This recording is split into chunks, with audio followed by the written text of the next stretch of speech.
दीपावली र छठ नजिकै गर्दा कुम्हार समुदायमा अहिले खुसीका माहौल छाएको छ। उनीहरूलाई अहिले माटोको भाँडाकुँडा बनाउन भ्याइ नभ्याइ भएका छन्। सिराहा जिल्ला धनगढी महानगरपालिका वाडा नम्बर 7 स्थित रहेका कुम्हाल समुदायमा अहिले खुसीका माहौल नै छाएका छन्। उहाँहरू रात दिन अहिले माटोको भाँडाकुँडाहरू बनाउनमा व्यस्त छन्।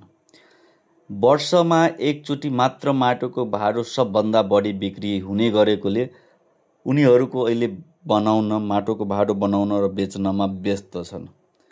वर्षमा एकचोटि राम्रो व्यापार हुने माटोको भाँडोको सामग्रीहरू बनाउन उनीहरू अहिले भ्याइ नभ्याइ छन् र माटोको भाँडो बनाई यो समयमा बेचेर वर्षभरि नै आफ्नो जीविकोपार्जन गर्ने उनीहरूको भनाइरहेका छन्।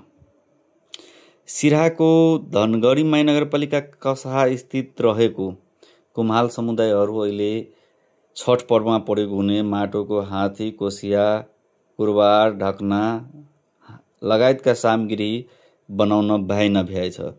उनीहरू यो सामग्री बनाई बजारमा बेच्ने गर्थे। गत साल उनीहरूको अनुसार गत साल 150 बिक्ने यसपालि 200 रुपियाँमा बेच्ने अनुमान गरिएको छ। तैपनि उहाँहरू सधैँ यो पेसा यो माटोको भाँडो नचल्ने भएकोले उनीहरूको दुखासो पोखे।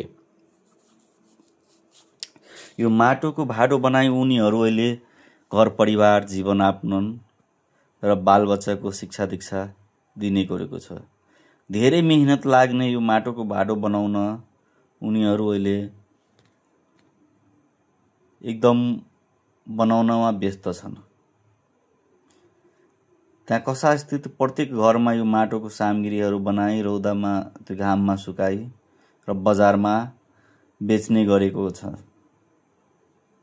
यसरी साइकलमा राखेर बजारमा